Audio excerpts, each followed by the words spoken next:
ਦੋਸਤੋ ਰਾਜਧਾਨੀ ਦੀ ਕਹਾਣੀ ਦੇ ਵਿੱਚ ਯੂਜੇ ਦੇ ਇਜਲਾਸ BDM ਦਾ ਇਖਤਾਮ ਇਸ मौके ਤੇ रेजोल्यूशन पेश करें थे पैगंबर Abbas.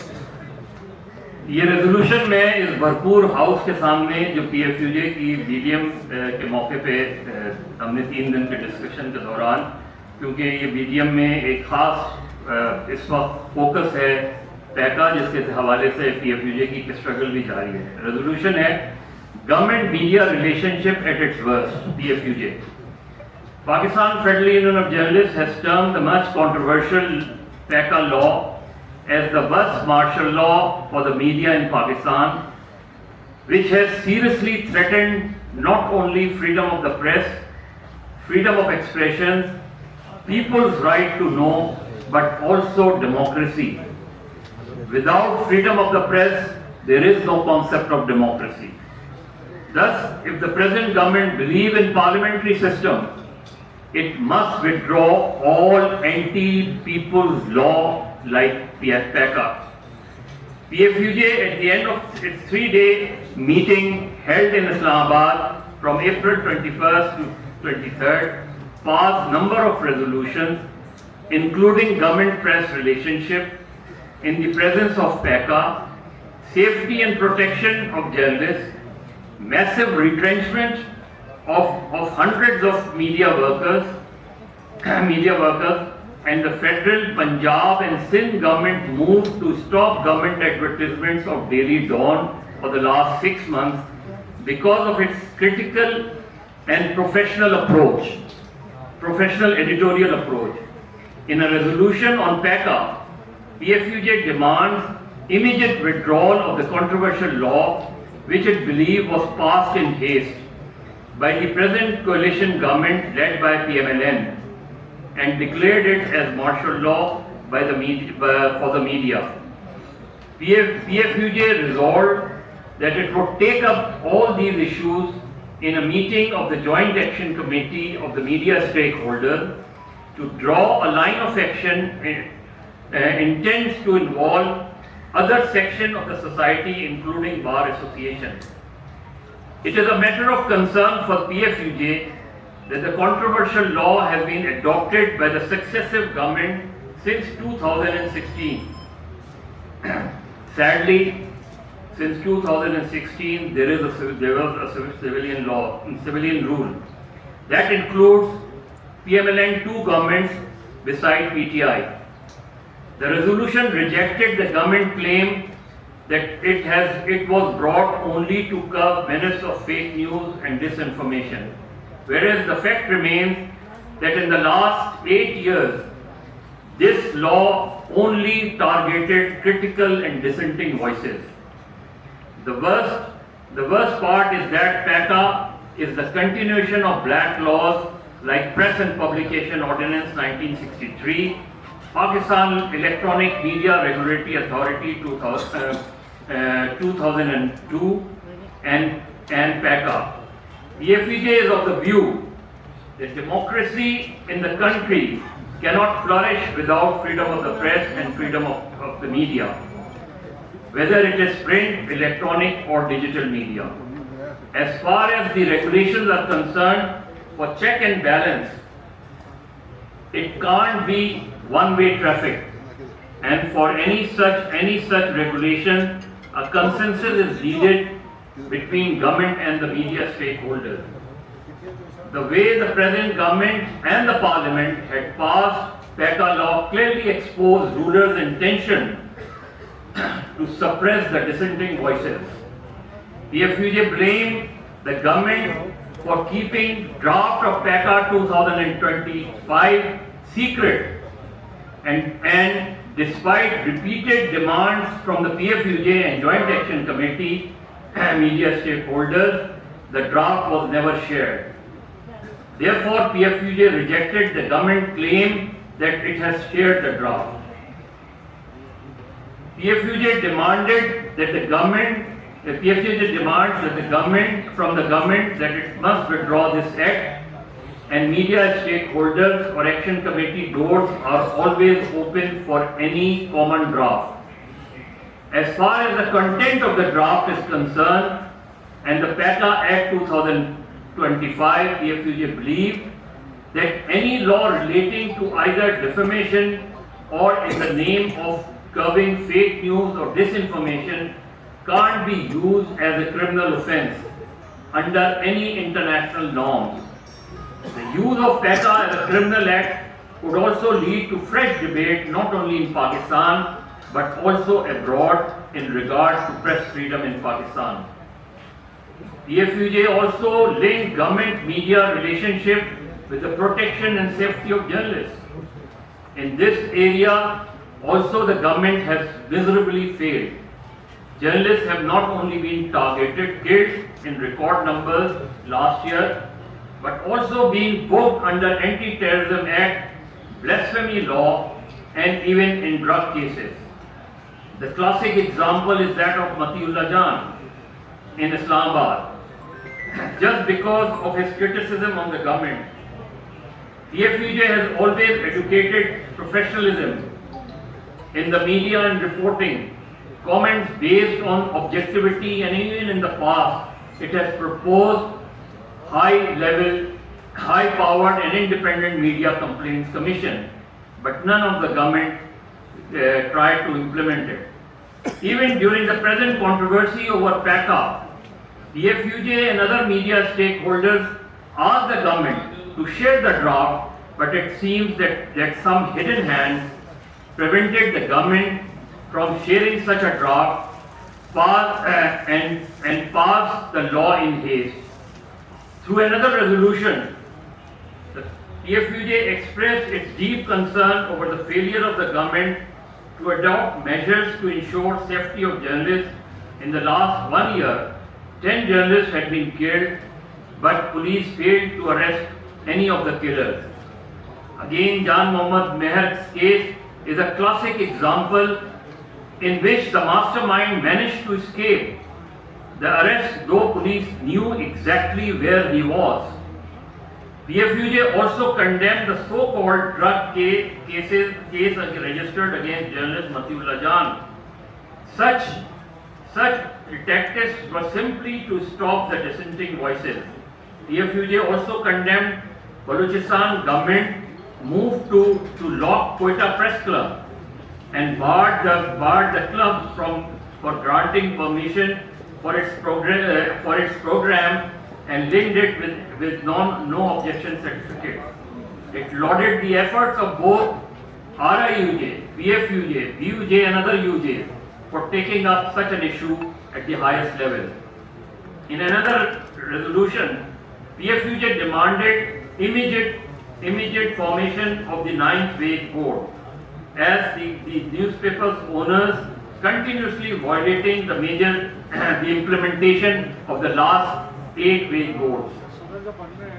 PFUJ demands that PFUJ also condemn the massive retrenchment, non-payment of salaries and other dues of the media workers, and it became the worst victim of the present crisis. ये 2-3 resolution हैं, इसमें कोई इजाफे लोग करना चाहे तो कर लें। ये मेरे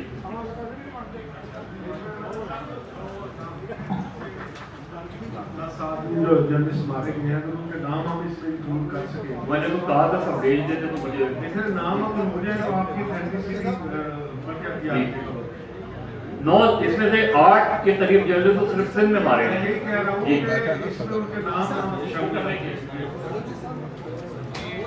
इन रेजोल्यूशन के ऊपर किसी ने कोई एडिशन करनी है?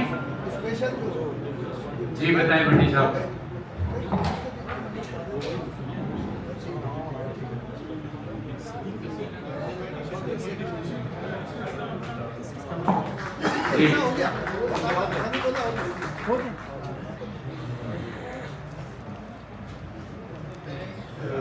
कानून साहब ये उनके माशी हकूक़ के तहफ़्फ़ुज़ के हवाले से एक एडिशन देना चाह रहा था, क्योंकि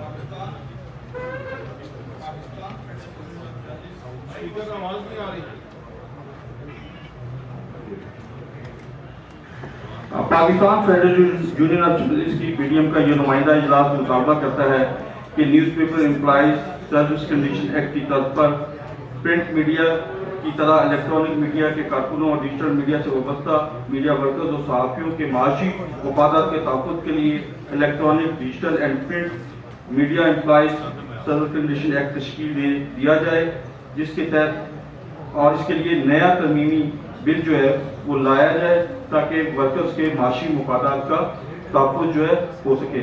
और इस बिल के तहत जो है वो फौरी तौर पर नया वेज अवार्ड जो है वो की तश्कील दिया जाए, और ये पहला वेज अवार्ड होगा आई थिंक अगर ये हुकूमत करती है, जिसपे प्रिंट और इलेक्ट्रॉनिक मीडिया से वाबस्ता तमाम लोगों के माशी मफादात का तहफ़्फ़ुज़ चलेगा। और दूसरा हमारा मुतालबा ये है कि वो मालकान जो बर वक़्त सर्विस अदा नहीं करते और लोगों को जॉब सिक्योरिटी भी नहीं देते, जब मर्जी निकाल देते हैं, ऐसे मीडिया मालकान के खिलाफ जो इस वक्त ऑलरेडी एक कानून एग्जिस्ट करता है कि जो मीडिया मालिक 2 माह की तनख्वाह नहीं देता उसके खिलाफ जो है उसके इश्तिहारात बंद किए जाएंगे। तो उन मीडिया मालकान के इश्तिहारात जो है वो बंद किए जाएं जो अभी तक सैलरीज नहीं दे रहे, और ईद पर बर वक़्त तनख्वाहों की अदायगी का जो है वो भी लाजमत तश्कील दिया जाए, और जो लोगों को नौकरी से निकाला जाता है उसको भी रोका जाए। बहुत थैंक यू। अच्छा, जो मजहर अब्बास साहब ने जो रेजोल्यूशन पेश किए हैं उसको आप लोग पास करते हैं, प्लीज शो योर हैंड। मंजूर है। और जो कमर भट्टी साहब ने जो रेजोल्यूशन पेश किए हैं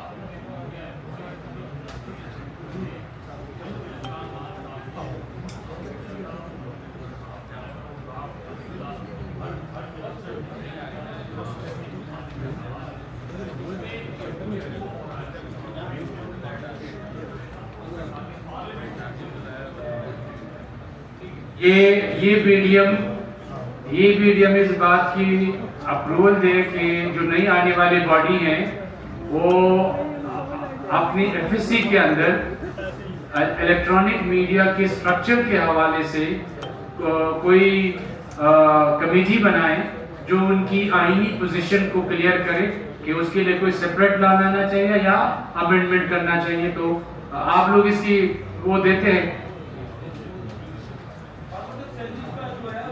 हो गया सर, वो कवर हो गया। अच्छा, अब चूंकि ये जो बीडीएम का एजेंडा था ये ऑलमोस्ट हमने खत्म कर दिया। मैं आखिर में मैं तमाम डेलीगेट्स का, उस्मानी साहब अब खत्म हो गई बात प्लीज। तो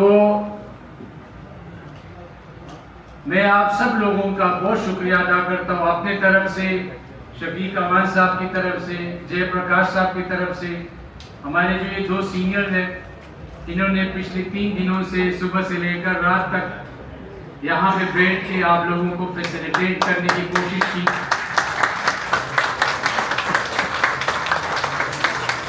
और मुझे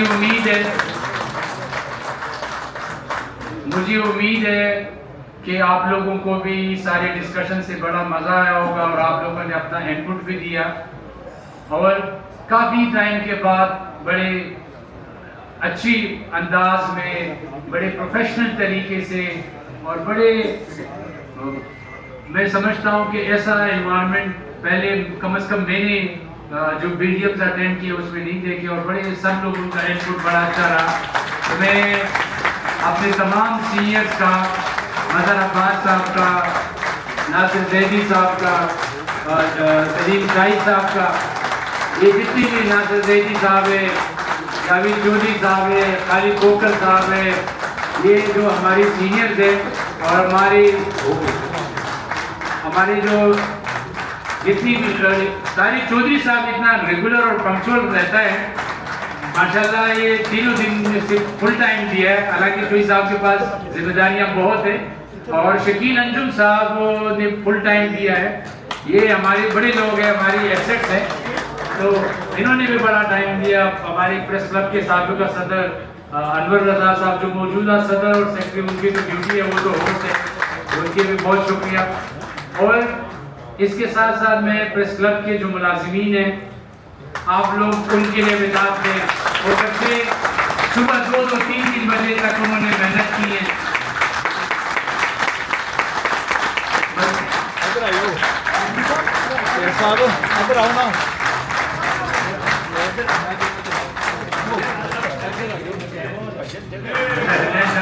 हम सबका इकट्ठा हुआ है। तो मैं आखिर में मुझे बड़ी खुशी हुई है, आप लोग सीनियर से मुझे सीखने का बहुत मौका मिला।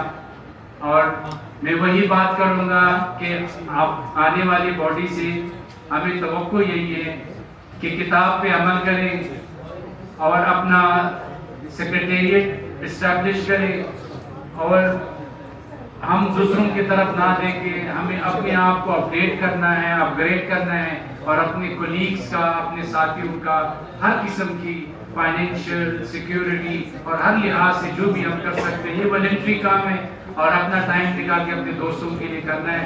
तो मैं तो अपनी तरफ से आप लोगों का एक दफ़ा फिर मैं शुक्रिया अदा करता हूँ। इससे पहले कि मैं इलेक्शन कमेटी को हम बाकायदा हैंड ओवर करें, हमारे जो दोस्त जो सबसे सीनियर हैं शफीक अवान साहब, आप नहीं सर आप नहीं करने हैं। मैं इसके बारे में ये बताऊं कि ये इतना स्ट्रॉन्ग पिलर है माशाल्लाह कि इन्होंने मुझे कभी भी लेट डाउन नहीं किया। कभी प्रेशर आया तो उन्होंने मुझे बैकअप किया कि नहीं आप है वो आप बेफिक्र रहिए, इंशाल्लाह इसमें से हम वे फॉरवर्ड निकालते हैं। तो शफीक अवान साहब का बड़ा सपोर्ट रहा और इनके लिए खुसूसी क्लैपिंग होना चाहिए। जयप्रकाश साहब ये बात भी करेंगे, नहीं सर आपने बात की। जयप्रकाश साहब जो है ना, ये बड़े धीमे अंदाज में बात करते हैं, सॉफ्ट आदमी है, इंटेलेक्चुअल आदमी है। तो जब भी कोई वो जो आइन पे डिस्कशन हो रही है तो ये मुझे साथ साथ समझाते हुए रहे कि नहीं इस तरह नहीं है, इसको ये है। तो जयप्रकाश साहब के लिए भी बड़ी क्लैपिंग होनी चाहिए।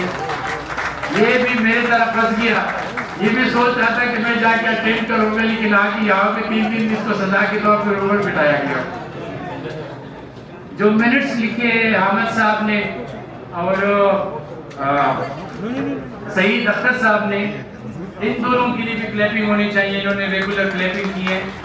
और तीनों कमेटियां जो आईनी कमेटियां हैं उनके जो लिखने वाले हैं उनके लिए भी क्लैपिंग करेंगे। जी मैं आपको शफीक अवान साहब से कहूँगा कि वो कुछ अपने ख्यालात का इज़हार करें। लेकिन मेरे ख्याल है चेयरमैन साहब ने काफ़ी बातें कर ली, हाउस से काफ़ी बातें कर ली और जो हमें ड्यूटी दी गई थी हमने इसको वैसा निभाया कि निभाया, इसका फैसला मीडिया करेगी और हमारी कोशिश ये कि तमाम दोस्तों को फैसिलिटेट करें और जो जो उनके तजावीज़ हैं, उनकी तरमीम है, वो कुछ कहना चाहते हैं। चेयरमैन साहब ने हर एक को मौका दिया, कोई एक बंदा ये नहीं कह सकता कि मुझे निकल दिया गया। और ये बड़ा चेयर का क्रेडिट जाता है कि उन्होंने किसी को नाराज नहीं किया, हर एक की बात सुनी और यहाँ तक हम पहुँचे। बहरहाल आप सबको मुबारकबाद। अभी अपना वोट कास्ट किया, नई बॉडी इलेक्ट हो गई है। अब चेयरमैन इलेक्शन कमेटी है वो अपना इलेक्शन अनाउंस करेंगे और तमाम जो है आपको पीडीएम का और अफसर भट्ट साहब का, जैदी साहब का, सलीम साहब का, लाला असद का, खालिद फोकर साहब का, अर्शद साहब का, हमारे आरिफ फोकर साहब का, जावेद चौधरी साहब का और तमाम दोस्तों का शुक्रगुजार हूँ कि उन्होंने सुना। और क्योंकि हमसे बहुत सीनियर नीचे बैठे हुए हैं, हमसे बहुत सीनियर नीचे बैठे हुए हैं और उन्होंने मुझे सुना और हमारी हदायत पे उन्होंने अमल किया और हमने इसको कंडक्ट किया। आप सबका बहुत बहुत शुक्रिया और सीनियर का खास तौर पर बहुत शुक्रिया कि उन्होंने ताउन किया और इस मीडियम पाकिस्तान को पहुँची। और मैं 30 साल से मीडियम में आ रहा हूँ, जितने मीडियम ये एक्टिव थी इसकी हाजिरी देखें, आखिर तक इसकी हाजिरी देखें। आप लोगों की पार्टिसिपेशन है कि आपने आखिर तक हाजिरी को पूरा रखा। ये मैंने कभी किसी मीडियम में नहीं देखा। वो तरह आपने जाता है इस मीडियम में जो तरमीम दी है, ये पहली बार इतनी अच्छी तरमीम आई है। बहरहाल आप लोगों का बहुत बहुत शुक्रिया। बहुत शुक्रिया तमाम का, ये एजाज़ है हमारे लिए पाकिस्तान की सबसे बड़ी यूनियन का जो पीपल्स का इजलास है उसकी चेयरमैनशिप हमें मिली और हमने पूरी कोशिश की कि सबको सुना जाए। और सबसे बड़ी बात यह है कि जो आईनी तरामीम कितने दिनों से रही हुई थी उनका एक हिस्सा जो है वो मुकम्मल हुआ है और हमें उम्मीद है कि नेक्स्ट मीटिंग तक हम वो बाकी जो चीज़ें हैं उनको भी कवर कर लेंगे। आप सबने हमें बर्दाश्त किया, इसलिए आप सबका शुक्रिया।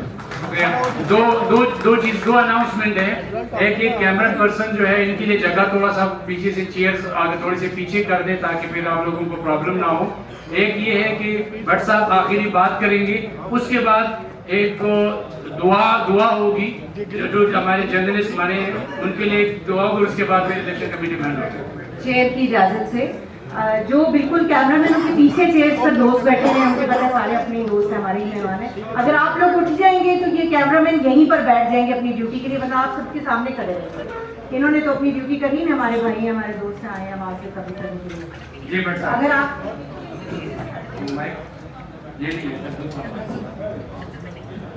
कैमरामैनों के लिए यार कुछ भी सदरमा साहब ये सारी चीज भाई साहब ये सीट पर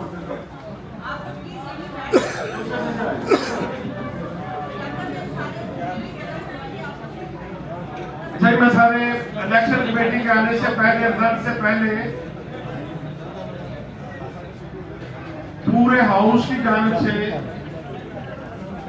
हमारा जो ये चेयरमैन पैनल था, मुबारक जेब साहब थे, शफीक अवान साहब थे और जय प्रकाश मुरानी साहब थे, आप सबकी जानिब से इन्हें भरपूर खराज तस्लीम पेश करता हूँ। इसी तरह Rawalpindi Samba union of journalist के एक आम कारकुन से लेकर सदर तक एक एक बंदे ने 20-20 घंटे काम किया। मैं RIUJ की पूरी क़यादत को खराज तस्लीम पेश करता हूँ। इसके साथ साथ नेशनल प्रेस क्लब के प्रेसिडेंट से लेकर गवर्निंग बॉडी तक तमाम ओहदेदार एक वर्कर के तौर पर यहाँ मौजूद रहे, उन्होंने आपको इंटरटेन किया, उनको खराज तस्लीम पेश करता हूँ। प्रेस क्लब की जो हमारी मैनेजमेंट है, जो मुलाजम है, वो सुबह 7 बजे से लेकर दूसरे रात 4 बजे तक यहाँ मौजूद होते थे।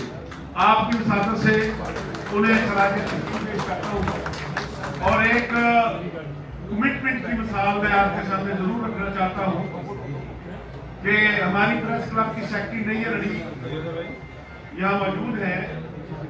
इनके 21 को हमारी मीटिंग थी, 21 को इनके मियाँ का हार्ट का प्रॉब्लम हुआ, योग के पास अस्पताल गई, उन्हें 2 स्टंट पड़े। ये इसके बावजूद अस्पताल से फिर यहाँ पे आई।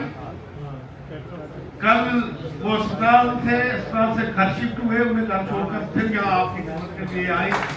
ये एक कमिटमेंट का लेवल। उन्होंने मना किया कि ना RIUJ के किसी लीडर को बताया, ना प्रेस क्लब के किसी लीडर को बताया ताकि ये डिस्टर्ब होंगे। तो हमारा एक RIUJ का रावलपिंडी इस्लामाबाद का साथी इसी जज्बे के साथ यहाँ मौजूद था। मैं हम इनका बहुत शुक्रिया अदा करेंगे। तो एक बार फिर हाउस की जानिब से थैंक यू भट्ट साहब। मैं एक चीज़ हम लोग भूल गए थे और वो ये भूल गए थे क्योंकि हम लोग RIUJ और नेशनल प्रेस क्लब को समझते कि तो हमारी ड्यूटी है, तो शुक्रिया हमारा हिस्सा है, तो हम भूल गए थे। हम अपनी तीनों की तरफ से RIUJ को और नेशनल प्रेस क्लब के सदर, सेक्रेटरी, ट्रेजरर, दोनों ऑर्गेनाइजेशन के वर्कर से लेकर सबके हम तहे दिल से शुक्रिया अदा करते हैं कि उन्होंने ये स्मूथ BDM कंडक्ट करने में आप लोगों ने बड़ा रोल किया। सदर साहब, सेक्रेटरी साहब, ट्रेजरर साहब, सबके हम शुक्रिया अदा करते हैं। और मैं उस्मानी साहब, आप सवाल कर रहे थे, सवाल के बजाय आगे दुआ करने, वो जो जर्नलिस्ट हमारे मन के तो वो ताकि वो हो जाए, वो जो माना कि जर्नलिस्ट